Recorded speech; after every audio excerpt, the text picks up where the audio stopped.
हाँ जी, स्वागत है दोस्तों आपका इस ट्यूटर एकेडमी में। मैं चैन बासनवाल संविधान में आपको पढ़ा रहा हूँ। देखिए, कल अपन ने दोस्तों कुछ बातें कर ली थी संविधान के बारे में। अब इसके बाद में यदि आगे चलते हैं, थोड़ा सा टॉपिक है आपका नया। टॉपिक क्या होगा? भारत में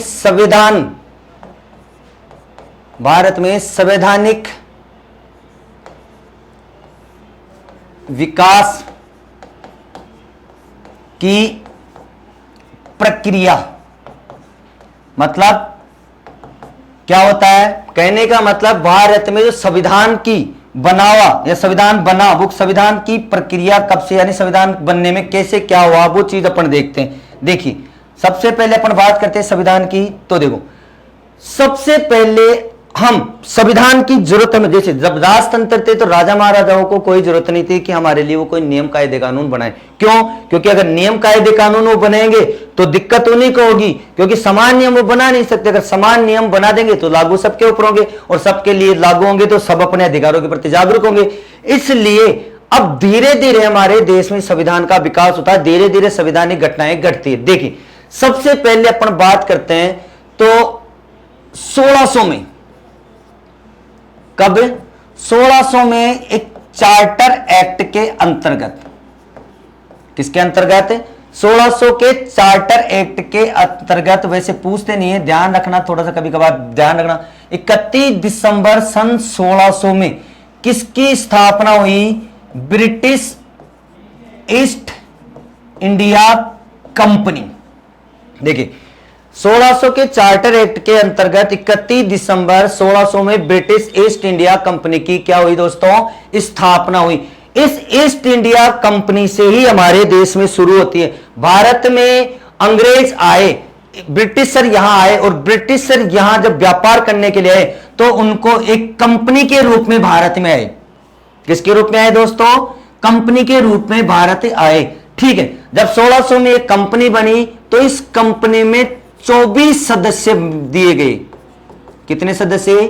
24 सदस्य। और 24 सदस्यों को एक पूरा बोला क्या? डायरेक्टर।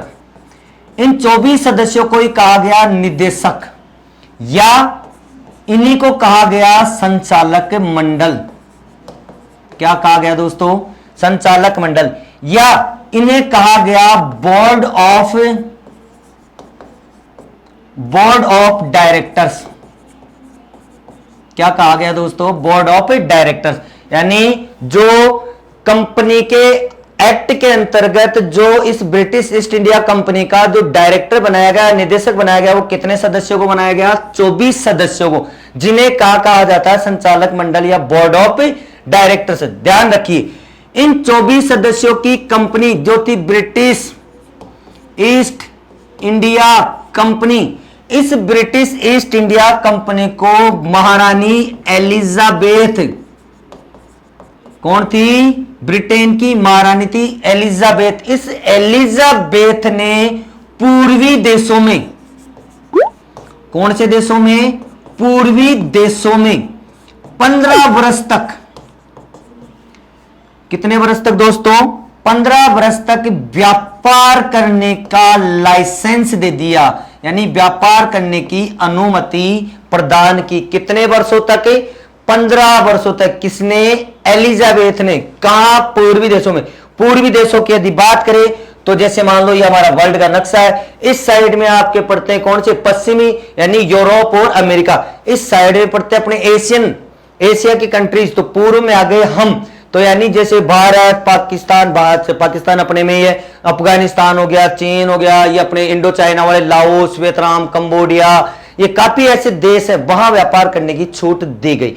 यहीं से आगे चलते हैं थोड़ा सा। देखिए, ब्रिटिशर यहां से निकले। सबसे पहले भारत में ब्रिटिशर आए कब? 1608 में। कब आए? 1608 में भारत में शासन था मुगलों का, और उस समय ये जो मुगलों का शासन था, तो मुगलों में उस समय जो राजा था, मुगलों का जो राजा था, मुगल सम्राट, वो था कौन? जहांगीर। कौन था दोस्तों? जहांगीर। इस जहांगीर के दरबार में 1608 में एक ब्रिटिश राजदूत आया। कौन? Captain William Hawkins. कौन आया? कैप्टन विलियम हॉकिंस भारत आया। किसके पास आया? मुगल सम्राट जहांगीर के पास। कब आया? 1608 में। इस कैप्टन विलियम हॉकिंस की और जहांगीर की मुलाकात हुई आगरा में, लेकिन यह मुलाकात क्या हुई?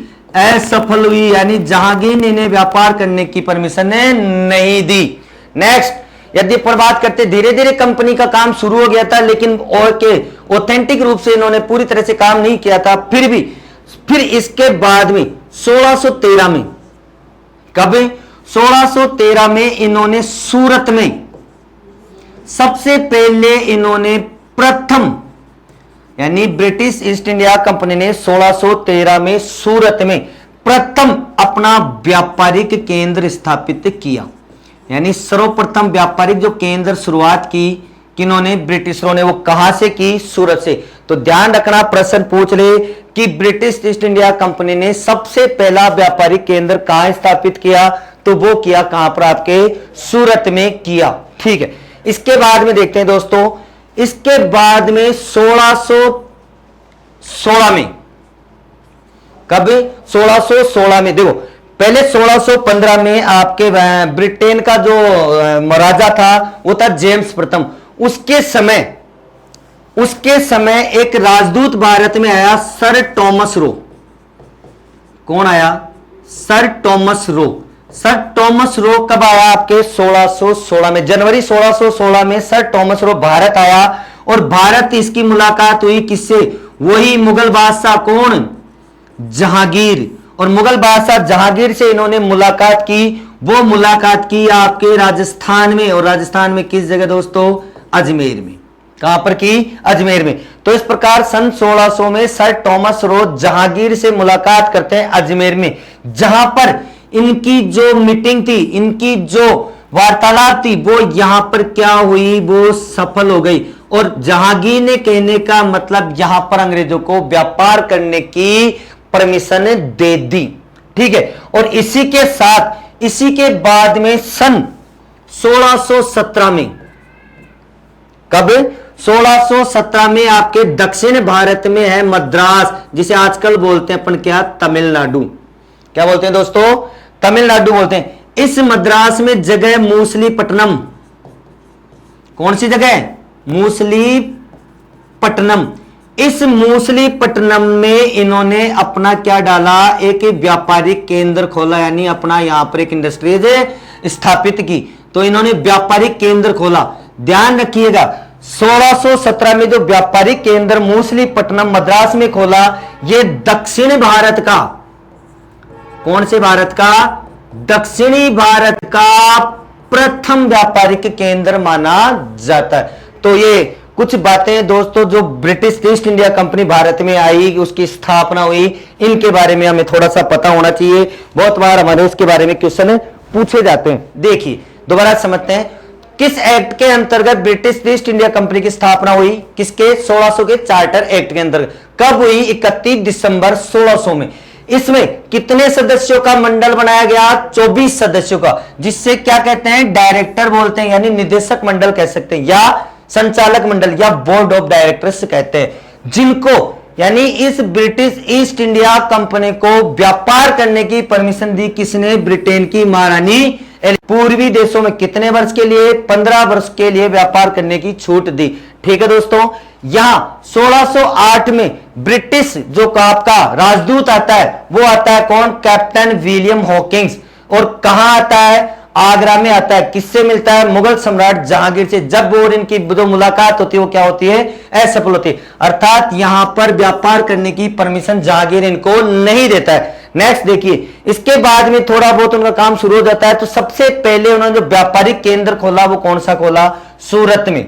तो यानी सूरत में जो खोला वो व्यापारिक केंद्र कौन सा था? पहला था। दूसरा, सन 1616 में आया कौन? ब्रिटिश राजदूत सर टॉमस रो। ये व्यापारी आया किसके सामने? उसी के साथ, जहांगीर के पास। कहां मिले ये? अजमेर मिले। और यहां पर इनकी क्या हुई? मुलाकात हुई, वो क्या हो गई? सफल हो गई। और इसके बाद में अंग्रेजों ने सर्वप्रथम मद्रास में, कब? 1617 में मद्रास में कौन जगह है? मूसलीपट्टनम में अपना प्रथम व्यापारिक केंद्र खोला। कौन से? दक्षिण भारत का प्रथम व्यापारिक केंद्र इन्होंने खोला। तो दोस्तों ये कुछ बातें हैं इसकी, इसके बारे में थोड़ा सा और आगे चर्चा करते हैं।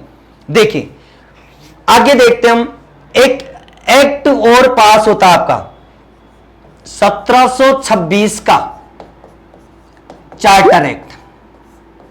कौन सा एक्ट? 1726 का चार्टर एक्ट। देखिए 1726 के चार्टर एक्ट में, 1726 तक भारत में अंग्रेजों ने लगभग बहुत से क्षेत्र को कवर कर लिया था। ये भारत की यदि अपन बात करें तो इन्होंने 3 अपने बड़े केंद्र स्थापित कर लिए थे। 3 बड़े बिग इन्होंने अपना जो सेंटर या कैपिटल या इनको बोलते हैं अपन क्या, इनकी प्रेसिडेंसी बोलते हैं। तो 3 प्रेसिडेंसी स्थापित कर ली। एक इन्होंने यहां कर ली, कौन सी? बंगाल। कौन सी? बंगाल। यानी सबसे पहले इन्होंने यहां, दूसरी स्थापित की इन्होंने यहां पर कौन सी? मद्रास। कौन सी की? मद्रास। और तीसरी इन्होंने यहां पर कर ली, कौन सी? बंबई। कौन सी कर ली? बंबई। देखिए तीनों प्रेसिडेंसिया हमारे तीनों समुद्री इलाकों को टच में है। बंगाल किनारे पर मद्रास और यहां बंबई। यहां क्यों? क्योंकि ये उस समय पहले जो व्यापार जो होता था वो जहाजों के माध्यम से होता था, और जहाजों के माध्यम से होता था तो इसलिए ये उनको केंद्र बनाने की जरूरत भी कहां पड़ी? जहाजों में थी। इधर बंबई, बंगाल और मद्रास। इन तीनों को क्या कर दिया गया? अलग अलग पावर दे दिया। यानी इनमें जो शक्तियों का क्या कर दिया गया? विकेंद्रीकरण कर दिया। क्या कर दिया गया? सत्ता का विकेंद्रीकरण। यानी तीनों प्रेसिडेंसियों को अलग अलग पावर दे दी। यानी तीनों प्रेसिडेंसियों को अलग अलग मुखिया बना दिया। यानी तीनों में क्या हो गया? अलग अलग गवर्नर की स्थापना, गवर्नर का चयन कर दिया गया। ठीक है दोस्तों, तो ये तीनों प्रेसिडेंसियों में तीनों गवर्नर हो गए। बंबई में अलग, बंगाल में अलग और मद्रास में अलग। अच्छा यहां से आगे चलते हैं। आगे देखिए, अब दोस्तों यहां तक उन्होंने अपना व्यापार स्थापित कर लिया। अंग्रेज बड़े चालाक थे। इन्होंने जब अपना व्यापार स्थापित किया तो व्यापार के साथ अब इन्होंने भारत के राजाओं के इनके शौक देखे, भारतीय राजाओं की आपसी फूट देखी। भारत में राजा महाराजा आपस में लड़ते थे, झगड़ते थे। तो इनको एक चीज समझ में आई कि हम यहां व्यापारी नहीं, हम यहां पर क्या कर सकते हैं? राज भी कर सकते हैं। तो इन्होंने नया गेम खेला। किन्होंने? अंग्रेजों ने। यहां सत्ता हथियाना का प्रयास शुरू किया। सबसे पहले इन्होंने अपना साम्राज्य फैलाने के लिए, सबसे पहले इन्होंने अपना साम्राज्य का विस्तार करने के लिए कहां पर? बंगाल। कौन सी जगह है? बंगाल। बंगाल में इन्होंने क्या किया? बंगाल का शासक था, उसके साथ एक लड़ाई लड़ी जिसे कहा जाता है कौन सा? प्लासी की युद्ध, या सॉरी प्लासी की लड़ाई या प्लासी का युद्ध। कब हुआ दोस्तों प्लासी का युद्ध? प्लासी का युद्ध हुआ 1757 में। कब हुआ? 1757 में। यानी अंग्रेजों ने अपने साम्राज्य का विस्तार करने के लिए या हमारे देश में औपनिवेशिक साम्राज्य स्थापित करने के लिए उन्होंने भारतीयों के साथ सबसे पहले लड़ाई लड़ी। वो लड़ी कौन सी? प्लासी का युद्ध लड़ा। कब लड़ा? 1757 में। ये 1757 में जो लड़ाई लड़ी वो किसके साथ लड़ी? बंगाल का राजा था कौन? नवाब सिराज उद्दौला। कौन था दोस्तों? नवाब सिराज उद्दौला। जिसमें नवाब सिराज उद्दौला के और इसके जबरदस्त टक्कर हुई, लेकिन यहां पर वो अपना साम्राज्य स्थापित नहीं कर पाए पूर्ण रूप से। ठीक है, क्यों नहीं कर पाए? क्योंकि इन्होंने नवाब सिराज उद्दौला के स्थान पर इन्होंने बना दिया किसको? मीर जाफर को। किसको बनाया? मीर जाफर को। ये हिस्ट्री है, हिस्ट्री वाले चैप्टर में आपको और इसकी डिटेल मिलेगी। मीर जाफर के बाद में बनाया किसको? मीर कासिम को। ठीक है, मीर कासिम दोनों बना दिया। पहले मीर जाफर के इनके अंग्रेजों के नहीं बनी थी, इसको हटा दिया। उसकी जगह पर दूसरा बना दिया कौन सा? मीर कासिम। अब मीर कासिम और अंग्रेजों के मध्य समझौता हुआ व्यापार करने का। तो मीर कासिम से क्या हुआ कि जो अंग्रेज यहां पर इनसे पैसा मांगते थे या इनसे उसके बदले में जो कर मांगते थे वो नहीं चुका पाया, और इस वजह से कंपनी के मध्य और मीर कासिम के मध्य फिर क्या हो गया, मतभेद हो गया।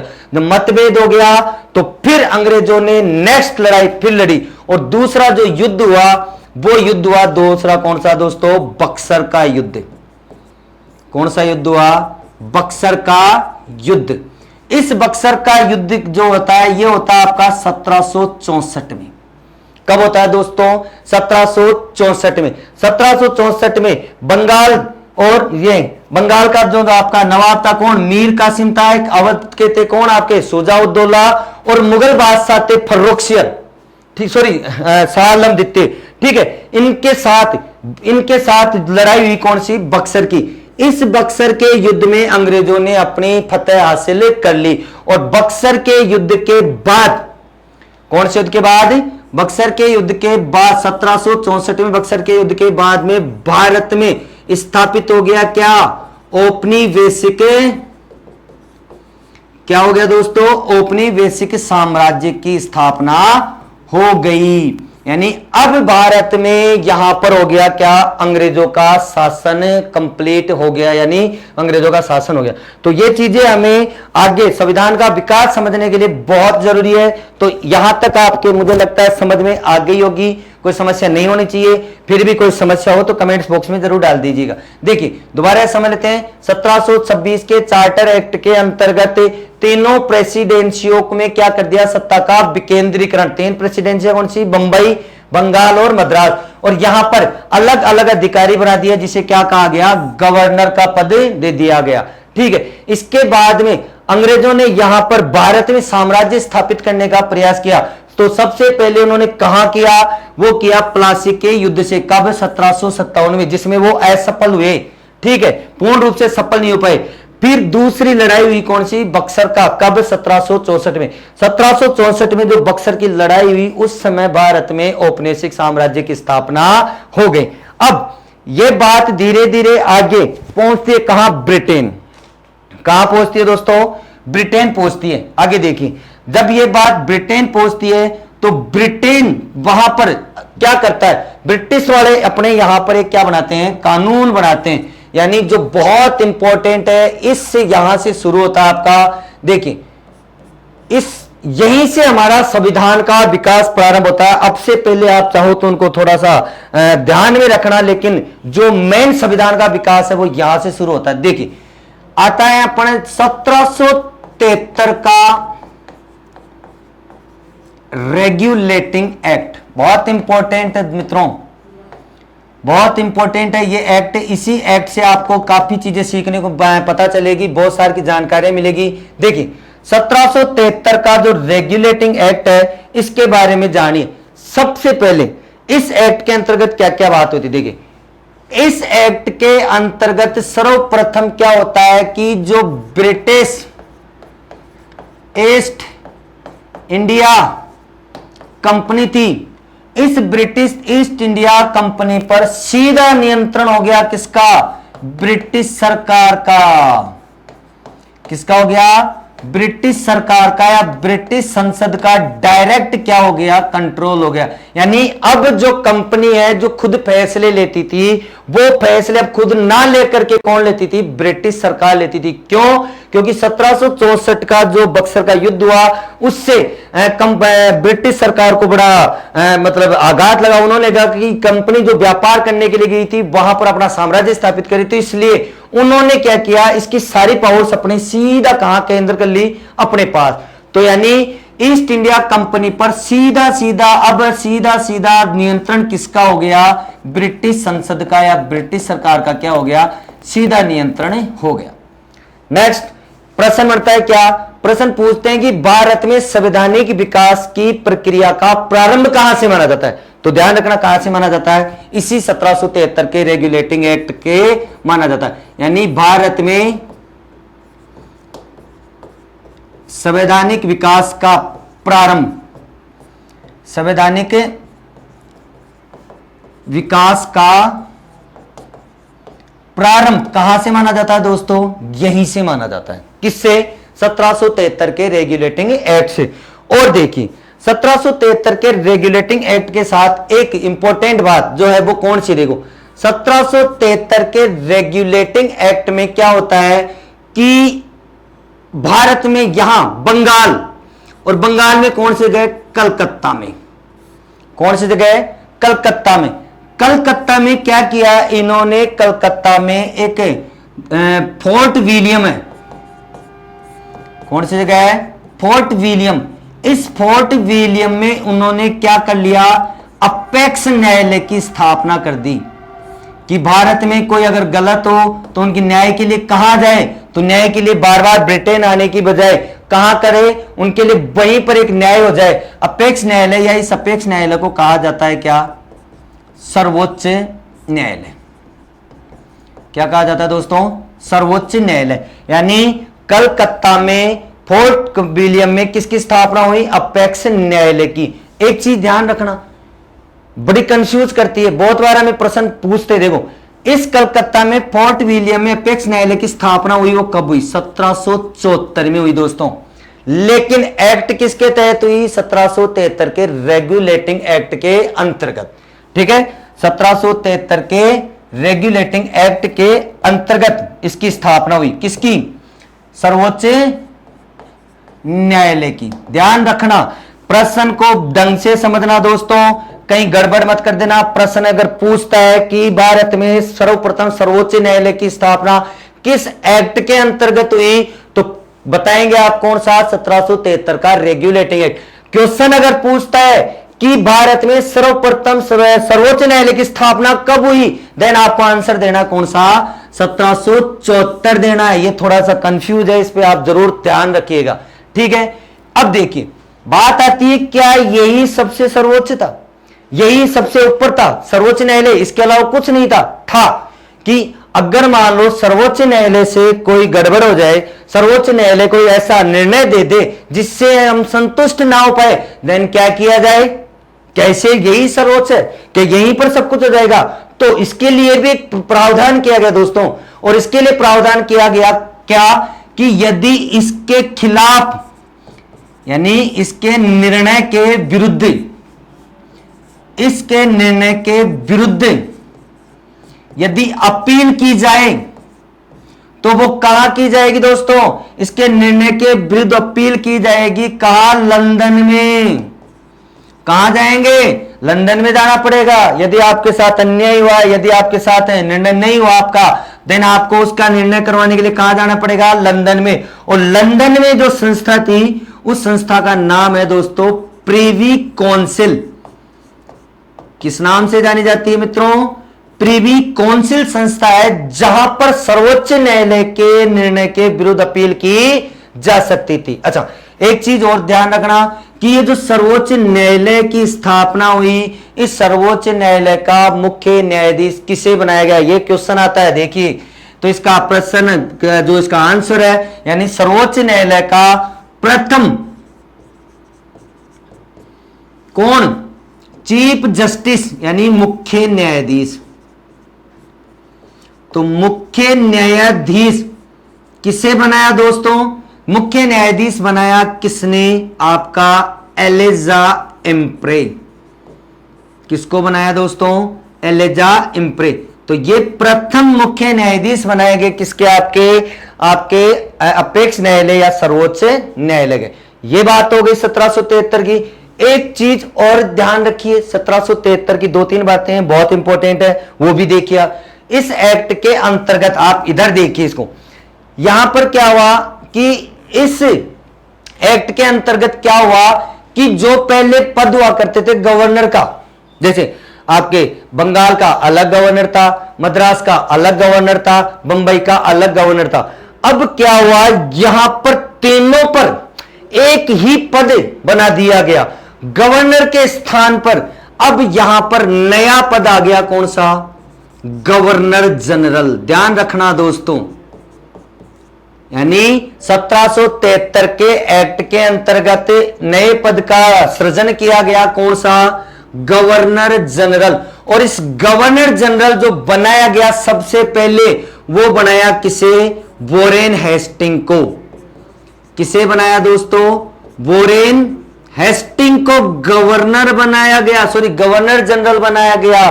तो प्रश्न पूछ ले कि भारत का पहला गवर्नर जनरल कौन था, वो था कौन, वॉरेन हेस्टिंग। वॉरेन हेस्टिंग इससे पहले क्या था, वॉरेन हेस्टिंग इससे पहले था बंगाल का गवर्नर। क्या था दोस्तों, बंगाल का गवर्नर। यानी अब जो बंगाल का गवर्नर था कौन, वॉरेन हेस्टिंग। ये तीनों प्रेसिडेंसी या पूरे भारत में जहां ईस्ट इंडिया कंपनी का शासन था या ईस्ट इंडिया कंपनी ने अपना व्यापारिक केंद्र खोल रखा था, उन सभी जगह का प्रमुख मुख्य हो गया भारत में, वो हो गया गवर्नर जनरल वॉरेन हेस्टिंग, जो इससे पूर्व में कहां का गवर्नर था, बंगाल का गवर्नर था। इसी के साथ एक चीज और ध्यान रखिए, कभी भी सत्ता यदि एक व्यक्ति के पास आ जाती है तो तानाशाही हो सकती है। एक व्यक्ति सत्ता का मिसयूज ज्यादा कर सकता है, इसलिए उस तानाशाही को रोकने के लिए उसके कुछ प्रावधान किए जाते हैं। तो गवर्नर जनरल वॉरेन हेस्टिंग अपनी मनमर्जी ना करे या अपनी सत्ता का मिसयूज या दुरुपयोग ना करे, इस दुरुपयोग को रोकने के लिए क्या किया गया, वॉरेन हेस्टिंग के लिए एक काउंसिल बनाई, एक परिषद का गठन किया गया। और इस परिषद के गठन में कितने सदस्य थे, इस परिषद में 4 सदस्य थे। यानी 4 सदस्यीय परिषद का गठन किया गया, जो क्या करती थी, इस गवर्नर जनरल पर क्या करती थी, नियंत्रण स्थापित करती थी, नियंत्रण स्थापित करती थी। तो ये आपका हो गया कौन सा, 1773 का रेगुलेटिंग एक्ट। उम्मीद करता हूं दोस्तों शायद इसमें आपको कोई कंफ्यूज नहीं होगा, कोई दिक्कत नहीं होनी चाहिए जहां तक है। फिर एक बार मैं आपको रिपीट करवा देता हूं दोस्तों, ब्रिटिश ईस्ट इंडिया कंपनी पर क्या हुआ इस एक्ट के अंतर्गत, 1773 के रेगुलेटिंग एक्ट के अंतर्गत ब्रिटिश ईस्ट इंडिया कंपनी पर सीधा नियंत्रण हो गया, किसका, ब्रिटिश सरकार का या संसद का कंट्रोल हो गया। यानी अब एक तरह से हम ये कह सकते हैं कि हम क्या हो गए, हम अंग्रेज हो गए, क्योंकि हमारे ऊपर हमारे कानून कहां बनते थे, ब्रिटिश संसद में बनते थे। यानी जब ब्रिटिश संसद में हमारे लिए कानून बनते थे तो इसका मतलब है कि हम पूर्ण रूप से अंग्रेजों के अधीन हो चुके थे। ठीक है दोस्तों, दूसरी बात करते हैं, इसी एक्ट के अंतर्गत भारत में संवैधानिक विकास का क्या माना जाता है, प्रारंभ माना जाता है। नेक्स्ट, इसी एक्ट के अंतर्गत आपके कलकत्ता के फोर्ट विलियम में किसकी स्थापना की गई, अपेक्स न्यायालय या सर्वोच्च न्यायालय की स्थापना की गई। कब की गई, 1774 में की गई। किस एक्ट के अंतर्गत की गई सर्वोच्च न्यायालय की स्थापना, 1773 के रेगुलेटिंग एक्ट के अंतर्गत इसकी स्थापना की गई। नेक्स्ट देखिए दोस्तों, यदि इस सर्वोच्च न्यायालय के विरुद्ध अपील करनी होती तो कहां करते हैं, लंदन में जाना पड़ता हो। लंदन में क्या है, प्रिवी काउंसिल है, कौन सी है, प्रिवी काउंसिल है। और इस प्रिवी काउंसिल पर जाकर के हम क्या कर सकते थे, अपील कर सकते थे। बात करते हैं इस अपेक्ष न्यायालय सर्वोच्च न्यायालय का पहला सीजेआई किसे बनाया, पहला भारत का मुख्य न्यायाधीश किसे बनाया गया, तो बनाया किसे, एलिजा एम्प्रे को बनाया गया। ठीक है दोस्तों, इसी एक्ट के अंतर्गत और बात करते हैं तो इसी एक्ट के अंतर्गत जो गवर्नर का पद था उसे समाप्त कर दिया और कौन सा पद आ गया, गवर्नर जनरल। और इस गवर्नर जनरल बनाया किसे, प्रथम, तो प्रथम गवर्नर जनरल बनाया किसे, वॉरेन हेस्टिंग को, जो पहले क्या था, पूर्व में वो था क्या, बंगाल का गवर्नर था। इस बंगाल के इस वॉरेन हेस्टिंग को या गवर्नर जनरल पर नियंत्रण रखने के लिए या उसको तानाशाही को रोकने के लिए एक 4 सदस्यीय परिषद की स्थापना की गई। ठीक है दोस्तों, तो ये हो गया आपका 1773 का रेगुलेटिंग एक्ट। इसके बाद में 1773 के रेगुलेटिंग एक्ट के बाद में नेक्स्ट अपन देखते हैं क्या, देखिए एक चीज और आपके देखिए 1895 का स्वराज्य बिल। अब देखो जो जो इंपॉर्टेंट है मैं उनको बताऊंगा, ज्यादा आपको उसमें देखने की जरूरत नहीं है। फिर भी आपको कोई समस्या हो तो वो कमेंट बॉक्स में डाल देना ताकि मैं आपको उसको क्लियर कर सकूं। देखिए पढ़ते हैं कौन सा, 1895 का स्वराज्य बिल। 1895 का जो स्वराज्य बिल है इसकी क्या खास बात है, देखिए इसकी खास बात क्या है, इस बिल के अंतर्गत बाल गंगाधर तिलक ने, किसने, बाल गंगाधर तिलक ने सर्वप्रथम, ठीक है, सर्वप्रथम इस जो स्वराज्य बिल था इसमें सर्वप्रथम संविधान का विचार दिया। क्या किया दोस्तों, संविधान का विचार या संविधान की अवधारणा प्रस्तुत की। ठीक है मित्रों, देखो ध्यान रखना, प्रश्न दो तरीके से आता है। एक तो पूछ ले हमें प्रश्न कि विश्व में सबसे पहले संविधान का विचार किसने दिया, तो आप क्या बताएंगे, क्या बताएंगे, ब्रिटिश नागरिक सर हेनरी मैन। बात अगर पूछ ले कि भारत में सबसे पहले संविधान का विचार किसने दिया, देन आप क्या बताएंगे, वो बताएंगे आपके तिलक महोदय ने किया। और कब किया, 1895 के स्वराज्य बिल में क्या किया इन्होंने, सबसे पहले संविधान की अवधारणा प्रस्तुत किया, संविधान का विचार दिया। इसके बाद में देखो, इतनी काफी है इसके बारे में। देखो इसके बाद में आते हैं आपके कौन, हमारे दो महान नेता थे उस समय, एक थे गांधी जी और दूसरे थे आपके नेहरू जी। और नेहरू जी कौन कौन से थे ये आप देखिए। तो इन दोनों भी संविधान के लिए क्या करते हैं, अपने विचार प्रस्तुत करते हैं। तो गांधी नेहरू के विचार देखिए, गांधी नेहरू के यदि अपन बात करें विचारों की, तो देखिए क्या है, 1922 में, कब दोस्तों, 1922 में महात्मा गांधी ने, किसने, महात्मा गांधी ने, और 1924 में जवाहरलाल नेहरू व मोतीलाल नेहरू, कौन कौन हो गए दोस्तों, महात्मा गांधी और जवाहरलाल नेहरू व मोतीलाल नेहरू, दोनों ने क्या किया, इन दोनों ने कहा कि भारत का संविधान, अब बात आ रही है भारत में संविधान के निर्माण की। बड़ी समस्या थी कि भारत का संविधान कौन बनाए। अंग्रेज कहते थे कि हम बना देंगे आपके लिए संविधान, भारतीय चाहते थे कि नहीं, हमें हमारा खुद का राज्य चाहिए और नियम भी हमारे हम खुद ही बना लेंगे। इसलिए अब बड़ी समस्या हो गई कि नियमों को लेकर के। तो सबसे पहले महात्मा गांधी ने 1922 में और 1924 में आपके दोनों नेहरू जी ने, जवाहरलाल नेहरू, मोतीलाल नेहरू ने क्या किया कि भारत का संविधान कौन बनाएंगे, भारत का संविधान सिर्फ और सिर्फ कौन बनाएंगे, भारतीय ही निर्माण करेंगे। यानी भारत का संविधान का निर्माण कौन करेंगे मित्रों, भारतीय करेंगे। किसने कहा ये, गांधी जी और नेहरू जी ने। गांधी जी ने कब कहा, 1922, और नेहरू ने कब कहा, 1924 में।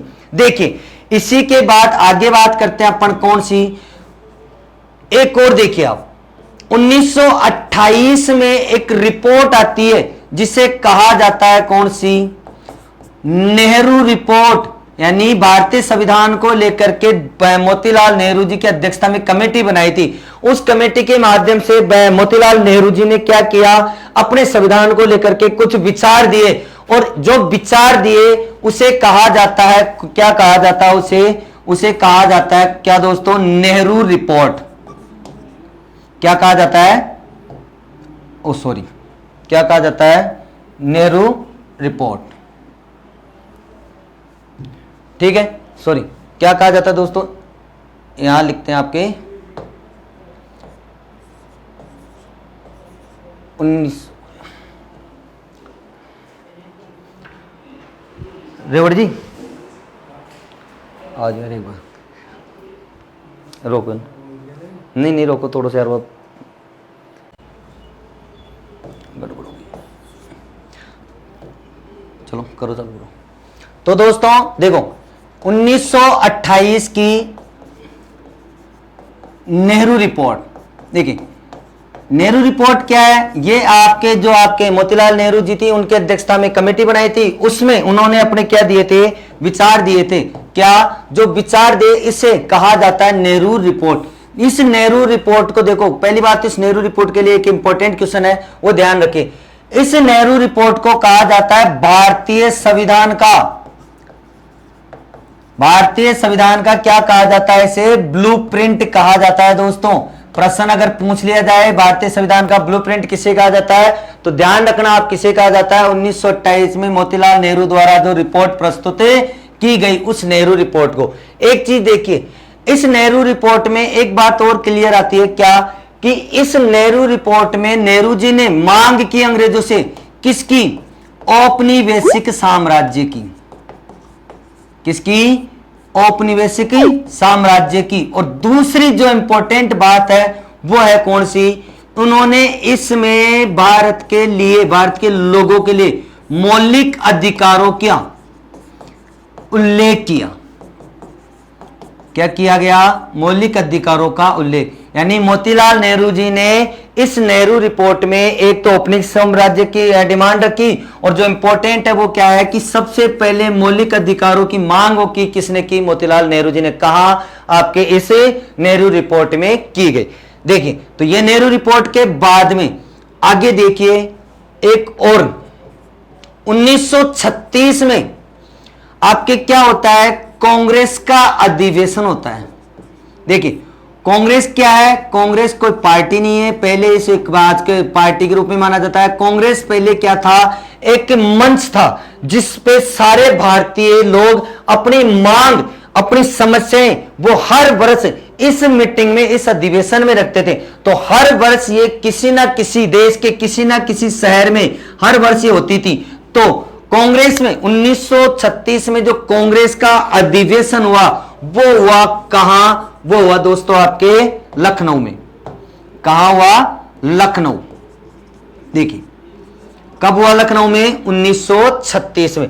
1936 में जो कांग्रेस का अधिवेशन लखनऊ में हुआ, इसके अध्यक्षता किसने की, कई बार पूछ लेते हैं कि इसकी अध्यक्षता किसने की, तो अध्यक्षता किसने की, वो की आपके जवाहरलाल नेहरू ने। देखिए इस कांग्रेस के अधिवेशन में 1936 में जो कांग्रेस का अधिवेशन है, इस अधिवेशन में क्या इंपॉर्टेंट है, बात यह है, तो इस अधिवेशन की सबसे इंपॉर्टेंट बात है कि नेहरू जी ने एक प्रस्ताव प्रस्तुत किया, और प्रस्तुत क्या किया कि भारत का संविधान, क्या प्रस्तुत किया, भारत का संविधान बिना किसी हस्तक्षेप के, मतलब बिना किसी बाहरी हस्तक्षेप के क्या किया जाएगा, भारत का संविधान जो बनाया जाएगा वो किसके द्वारा बनाया जाएगा, सिर्फ और सिर्फ भारतीयों के द्वारा ही बना जाएगा। यानी इससे पहले तो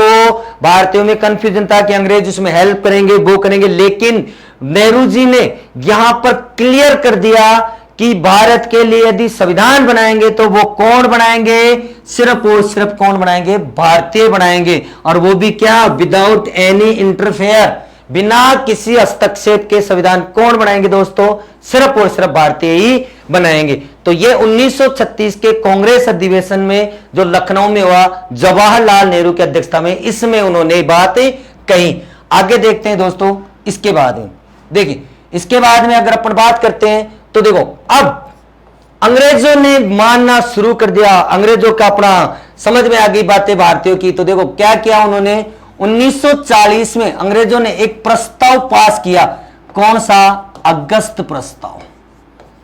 कौन सा प्रस्ताव पास किया मित्रों, अगस्त प्रस्ताव। देखिए यहां तक अंग्रेजों की अक्ल ठिकाने आ गई। हुआ क्या, ठिकाने कैसे आई, पता होगा आपको कि 1939 से लेकर के 1945 तक, 1939 से लेकर के 1945 में दुनिया एक बहुत बड़ी लड़ाई लड़ रही थी। कौन सी, दूसरा विश्व युद्ध। और इस दूसरे विश्व युद्ध में क्या हुआ कि अंग्रेज बिजी हो गए लड़ाई में, भारतीय इधर मांग कर रहे थे संविधान की, भारतीयों का आक्रोश बढ़ता जा रहा था। तो अंग्रेजों ने क्या किया, इस 1940 के अगस्त प्रस्ताव में भारतीयों को एक एक गोली दे दी। जैसे बोलते ना उन्हें देसी भाषा में कि गोली देना, तो मतलब यहां उनको एक लॉलीपॉप दे दिया। क्या लॉलीपॉप दिया कि भारत का संविधान, क्या लॉलीपॉप दिया दोस्तों कि भारत का संविधान कौन बनाएंगे, स्वयं भारतीय बनाएंगे। ठीक है, यहां पर उन्होंने दे दिया। क्यों, क्योंकि भारतीय चुप हो जाए, वो चुप हो जाएंगे तो हमारा फोकस सीधा कहां रहेगा, इस विश्व युद्ध में रहेगा, तो इनको अपन बाद में चुप करा लेंगे, इसलिए। लेकिन भारतीय रुकने वाले नहीं थे। जैसे उन्होंने प्रस्ताव पास किया, भारतीय तो फिर भी वही बात है। तो इस ताबड़तोड़ के बाद भारत में क्या किया एक कमीशन भेजा अंग्रेजों ने, और उस कमीशन को कहा जाता है कौन सा? Cripps mission. कौन सा भेजा? क्रिप्स मिशन इन्होंने भेजा 1942 में। ठीक है, 1942 में इस क्रिप्स मिशन में सीधा सीधा क्लियर कर दिया क्या? यहां पर देखो, क्रिप्स मिशन की बात करें तो एक क्रिप्स क्या था? क्रिप्स एक व्यक्ति था, अंग्रेज अधिकारी था, जो था स्टेफर्ड, पूरा नाम स्टेफर्ड क्रिप्स। इस स्टेफर्ड क्रिप्स की अध्यक्षता में यहां पर यह कमीशन आता है और इन्होंने कहा कि हम आपके लिए क्या बनाएंगे? हम आपके लिए संविधान बनाने वाली संविधान निर्मात्री सभा बनाएंगे। ठीक है, संविधान बनाने वाली, संविधान का निर्माण करने वाली क्या बनाएंगे? संविधान निर्मात्री सभा का हम क्या कर देंगे? गठन कर देंगे। लेकिन थोड़ी तसल्ली रखो। किसने कहा ये बात? क्रिप्स मिशन ने। अब तसल्ली कब तक रखो? कि जब दूसरा विश्व युद्ध समाप्त हो जाएगा। जब दूसरा विश्व युद्ध समाप्त हो जाएगा तो इस विश्व युद्ध की समाप्ति के बाद, दूसरे विश्व युद्ध की समाप्ति के बाद क्या कर दिया जाएगा? आपके लिए क्या बना दिया जाएगा? संविधान सभा बना दिया जाएगा, संविधान सभा का गठन कर दिया जाएगा। लेकिन इसको नहीं माना, कई लोगों ने अलग अलग विचार दिए, गांधी जी ने, नेहरू जी ने, तो यहां इस बात से वो सहमत नहीं हुए और इसने बात कह करके चले गई। चलिए कोई बात नहीं, ये बात हो गई। आगे भारत में क्या हुआ? अंतिम और लास्ट और फाइनल इस संवैधानिक विकास का जो चरण है वह है इंपॉर्टेंट। देखिए, क्रिप्स के जाने के बाद में, अच्छा बात यह है कि किसको पता युद्ध कब खत्म हो? युद्ध ये थोड़ी था कि इसकी डेट थोड़ी फिक्स थी कि ये फला तारीख को खत्म हो जाएगा, क्योंकि कोई डेट नहीं थी। अब यहां पर क्या हुआ कि 1945 में क्या हो गया? दूसरा विश्व युद्ध समाप्त हो गया। जैसे ही विश्व युद्ध समाप्त हुआ, भारतीय मांग करने लगे कि हमारे लिए क्या बनाओ? संविधान सभा बनाओ, संविधान सभा का गठन करो। और इस बात को लेकर के अंग्रेजों को अब समझ में आ गया, क्योंकि द्वितीय विश्व युद्ध में जो इंग्लैंड की हालत हुई थी, जिस तरीके से उनकी इकोनॉमी डाउन हो गई थी, उस हिसाब से उनको लगने लग गया था कि अब भारत में हम लंबे समय तक नहीं रह पाएंगे। इसलिए फाइनली हमें भारतीयों को फ्री करना पड़ेगा, और फ्री करने के लिए वहां पर हमें क्या बनाना पड़ेगा? कुछ ना कुछ उनको एक सत्ता प्राप्त करने के लिए सत्ता उनको हम प्रदान करेंगे। तो इसके लिए उन्होंने एक और कमीशन भेजा। कौन सा? Cabinet mission. कौन सा दोस्तों? Cabinet mission. अच्छा यही बताते हैं आपको। देखिए नेक्स्ट जो आता है आपका कैबिनेट मिशन।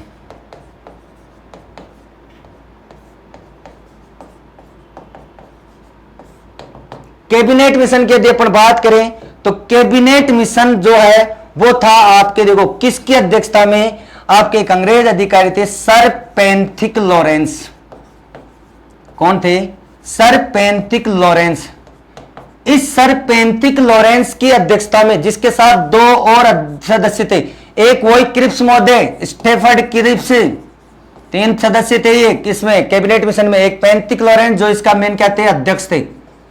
ठीक है, और एक थे इसके बाद स्टेफर्ड क्रिप्स। वैसे पूछते नहीं है पर फिर भी आप ध्यान रखिएगा, ये 3 सदस्य। और एक थे आपके एबी अलेक्जेंडर। कौन थे दोस्तों? A B Alexander.